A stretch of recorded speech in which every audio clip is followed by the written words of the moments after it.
Hello, everyone, and Madayo. I have a sleeping baby boy here, and I'm going to be reading chapter 44 right now. So we're coming towards the end, and tomorrow I'm going to be celebrating Passover Shabbat. So I have a few friends coming over and a few family members. Okay, maybe not a few. I was counting, and I think would be about a dozen. So yeah, I think that's a good number. So I'm going to be cooking the whole afternoon, and that's going to be Passover celebration the next day, Feast of the First Fruits. So let us continue chapter 44. And he commanded the steward of the house, by the way, this is Joseph speaking, to fill the men's sacks with food. Remember, there was a famine in all of the land, and the brothers came to Egypt to buy grains, food. And up to this point, Joseph has not revealed himself to his brothers. Okay, so, and my cup, the silver cup in the sack's mouth of the youngest, and his corn money, and he did according to the words Joseph has spoken. So Joseph was devising a plan because he wants to test his brothers out. So when they were gone out of the city and not yet far off, Joseph said to his steward, "Up, follow after the men, and when thou take over them, say unto them, Wherefore have ye rewarded evil for good? Is not this it in which my Lord drinketh, and whereby indeed giveth, and ye have done evil doing? Behold, the money which we found in our sack's mouth we brought against thee in the land of Canaan." So, anyways, long story short, the brothers, it's like, oh, money's back in our sacks, but they found the silver cup, Joseph's favorite silver cup, in Benjamin's sack. So, Joseph's trying to test these guys. He's trying to mess with their head, and for good reason. Because, for one thing, I think he was trying to see if did they recognize him, did they not? And if they did not, he wanted to see if they have changed, or are they still the same evil brothers he knows. Because remember, all his experiences growing up were of them resenting him, because the time he was growing up, he was a favorite son, and that was a point of contention with his brothers. And now there's a brother that he hasn't known about, although he was there when Benjamin was born, but he didn't grow up with Benjamin, and I guess Benjamin became a footnote to him. So then his brothers treats Benjamin better than they treated him. So he just really wanted to see what kind of brothers they turned out to be. Because remember, there's like a long separation. There's how many years was that? Nearly 2 decades of separation. They did not recognize Joseph, but for some reason Joseph recognized them.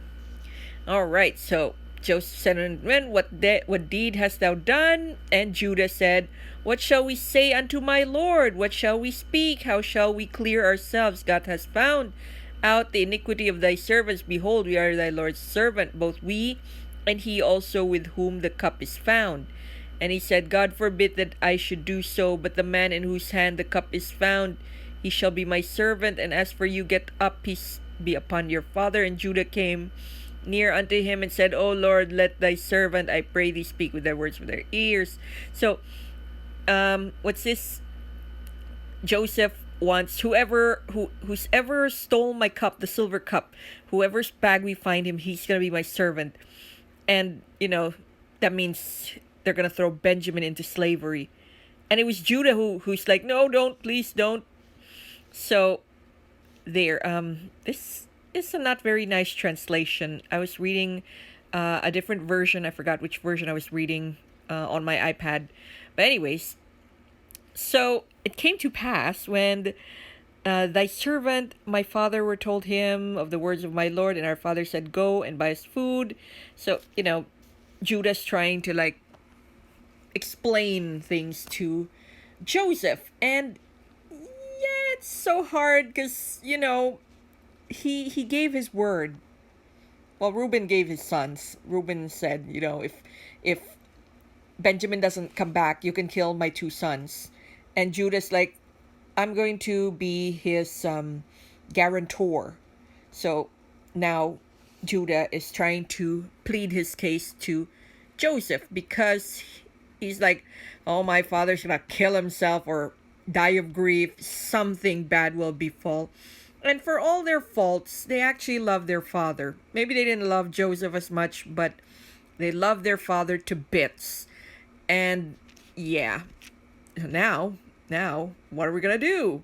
They didn't know how to show their sincerity, show that something's wrong. We didn't do it. Benjamin couldn't have done it. By this time, Benjamin is still young, but not that young. He could be found guilty. So I don't know what his age here is, but it is pretty much, yeah, they can like age of consent or something. So he's not child age anymore. Okay, so Joseph could not refrain himself before them all. He stood and he cried, caused every man to go out from me. And there stood no man with him while Joseph made himself known to his brethren. So he's like, servants, go away. And then he wept out loud.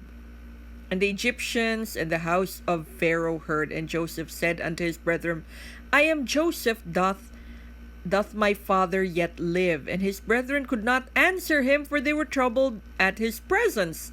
So everyone's confused. It's like, what? So Joseph said unto his brethren, come near to me, I pray you. And they came near. And he said, I am Joseph, your brother, the one you sold into Egypt. Now there be not grieved, nor angry with yourselves, that ye sold me hither, for God did send me before you to preserve life. So Joseph is not a bitter guy. He's like, you sold me to Egypt, but I became your salvation in the end.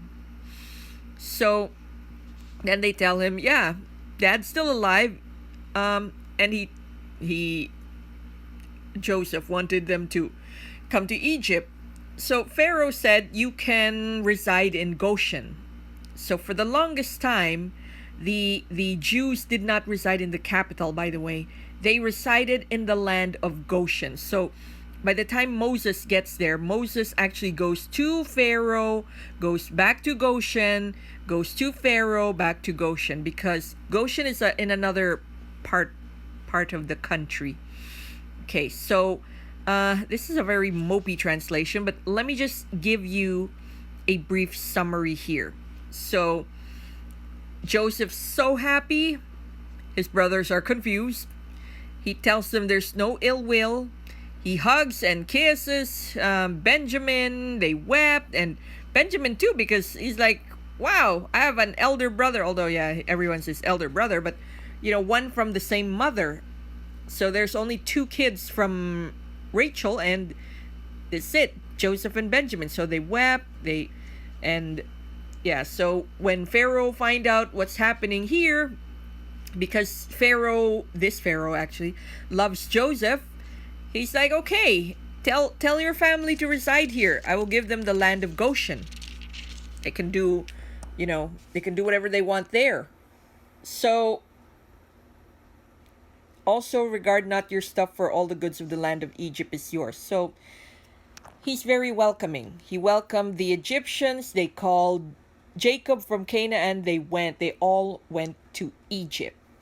And Joseph is just super, super, super happy to see his family there. So now we will go to the next chapter, 46. And we're running 9 minutes, so I'm going to have to cut this video to the next, because you will find out what happened in Egypt. We are near the end of Genesis, by the way. So at the moment, let's leave it at that they were so happy. And the Israelites, all 12 brothers, now reunited, and they are living in Egypt. And they got Jacob and all his household to be there. Okay.